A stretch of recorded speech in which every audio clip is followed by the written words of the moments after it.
Hora da Verdade. Devocional de 27 de abril. Enfrentando a idolatria do Estado. Responderam Sadraque, Mesaque e Abdenego ao rei: Ó Nabucodonosor, quanto a isto não necessitamos te responder. Se o nosso Deus, a quem servimos, quer livrar-nos, ele nos livrará da fornalha de fogo ardente das tuas mãos, ó rei.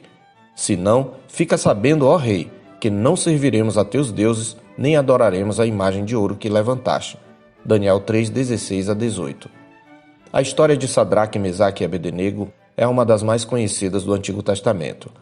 Tudo começou quando Nabucodonosor levantou um monumento sagrado como símbolo de seu poder real, no verso 1. Era costume dos reis erigirem imagens de si mesmos nas províncias do império como emblema de sua soberania e como reconhecimento de sua divindade.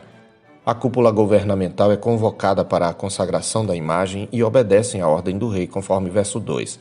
Todos os povos e nações debaixo do jugo da Babilônia são convocados para o evento sob pena de condenação à fornalha e obedecem à ordem do rei. A intenção de Nabucodonosor é unir o reino sob uma só religião estatal. Contudo, prostrar-se perante a estátua era não somente uma manifestação de reverência e reconhecimento do poder mundial, mas também das suas divindades. Entre os convocados, os 3 filhos do reino se recusam a adorar a imagem, pelo que são acusados perante o rei, conforme os versos 8 a 12. O conflito é, por assim dizer, entre o paganismo estatal politeísta e o Deus dos deuses. Neste contexto, a fé que os amigos de Daniel professam constitui-se um obstáculo ao projeto de poder e precisa ser detida. É claro que inveja e ganância motivam os caldeus. Levados perante o rei, os amigos de Daniel são inquiridos, ordenados a adorar a imagem, ameaçados e, por fim, desafiados, conforme os versos 13 a 15. A pergunta-desafio do tirano se constitui uma ironia a ser revelada no desfecho da narrativa. E quem é o Deus que vos poderá livrar das minhas mãos? No final do verso 15. A resposta de Sadraque, Mesaque e Abdenego é para nós um modelo de como os filhos do reino devem enfrentar a religião e o poder estatal quando este ordena coisas contrárias à lei do seu Deus, no verso 16. O primeiro fato notável em sua resposta é que eles não se preocupam em defender a Deus, mas apenas em ser testemunhas dele. Em um ataque de fúria, Nabucodonosor os sentencia à fornalha, aumentando o calor do fogo a ponto de matar os executores da sentença. Na cena seguinte, o rei e sua cúpula testemunham o livramento miraculoso dos servos do reino, além da presença de um quarto homem, como disse ele, semelhante a um filho de deuses, no verso 25. Nabucodonosor então os reconhece como servos do Deus Altíssimo. Falou Nabucodonosor e disse: Bendito seja o Deus de Sadraque, Mesaque e Abdenego, que enviou seu anjo e livrou seus servos, que confiaram nele, pois não quiseram cumprir a palavra do rei, preferindo entregar o seu corpo a servirem e adorarem a qualquer outro Deus senão ao seu Deus, no verso 28. De sua própria boca sai a resposta à pergunta desafio feita ao Deus de Sadraque, Mesaque e Abdenego, no verso 15. Porque não há outro Deus que possa livrar como este, diz ele no verso 29. Nabucodonosor ordena então a todos os povos, nações e línguas que honrem o Deus de Israel e os seus servos. Vivendo num mundo em que o paganismo avança a passos largos e o Estado, sob a alegação de ser laico, torna-se cada vez mais anticristão, temos muito a aprender com a história de Sadraque, Mesaque e Abdenego. Em primeiro lugar, aprendemos que os filhos do reino não devem ceder à pressão da maioria, tampouco devem se calar diante de uma minoria barulhenta que, tendo se apossado dos aparatos ideológicos do Estado, subverte os valores do reino, criando uma nova moralidade onde o mal é tratado por bem e o bem por mal, e onde o que antes era virtude agora é tratado como pecado.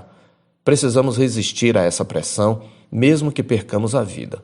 Como disse o reverendo Hernandes Dias Lopes, ceder à pressão da maioria mata mais do que o fogo da fornalha, e a concessão ao pecado mata você, mas só que em fogo lento. Em segundo lugar, por outro lado, não devemos confundir fé corajosa com arrogância ufanista nem confiança em Deus com a tentativa de manipulá-lo. Os amigos de Daniel não sabiam se Deus ia livrá-los ou não, e essa não era uma preocupação para eles. Se o nosso Deus, a quem servimos, quer livrar-nos, ele nos livrará, dizem eles. Fossem libertos ou não, asseveram que não cederiam à pressão. Portanto, embora o destaque seja o poder soberano de Deus, A lição não está tão somente no livramento, mas no poder de resistência dado por Deus aos seus servos, que é reconhecido por Nabucodonosor no verso 28. Nem sempre os perseguidos por causa da justiça são livrados da morte física. Daniel mesmo, a partir do capítulo 7, profetiza uma perseguição muito mais cruel, à qual os filhos do reino não sobreviveriam, antes seriam entregues ao poder das trevas. Capítulo 7, 21 e 25. Lembremo-nos também de que entre os filhos do reino que enfrentaram o império das trevas, não temos apenas aqueles que extinguiram a violência do fogo, escaparam ao fio da espada, da fraqueza tiraram força, fizeram-se poderosos em guerra e puseram em fuga exércitos de estrangeiros.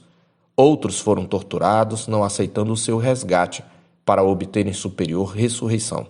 Outros, por sua vez, passaram pela prova de escárnios e açoites, sim, até de algemas e prisões. Foram apedrejados, provados, cerrados pelo meio, mortos a fio de espada. Andaram peregrinos, vestidos de peles de ovelhas e de cabras, necessitados, afligidos, maltratados, homens dos quais o mundo não era digno, errantes pelos desertos, pelos montes, pelas covas, pelos antros da terra, conforme está escrito em Hebreus 11, 34 a 38. Portanto, devemos ter sempre por motivo de toda a alegria passar por provações por causa de nossa fidelidade a Cristo. A provação da fé robustece a alma, dá virilidade ao espírito e coragem ao coração.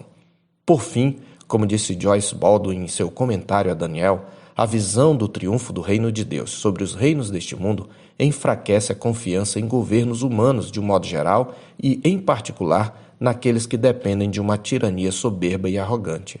Afinal, o desfecho dessa história foi uma antecipação daquele dia em que, não por ordem de um tirano, mas pela manifestação visível da majestade, todas as tribos, línguas, povos e nações se prostrarão diante do Rei e, juntamente com toda a criação, adorarão o Deus dos deuses, dizendo: a aquele que está sentado no trono e ao Cordeiro seja o louvor e a honra e a glória e o domínio pelos séculos dos séculos. Amém. Eu sou o pastor Marcos Augusto, pastor da Terceira Igreja Presbiteriana de Boa Vista, em Roraima.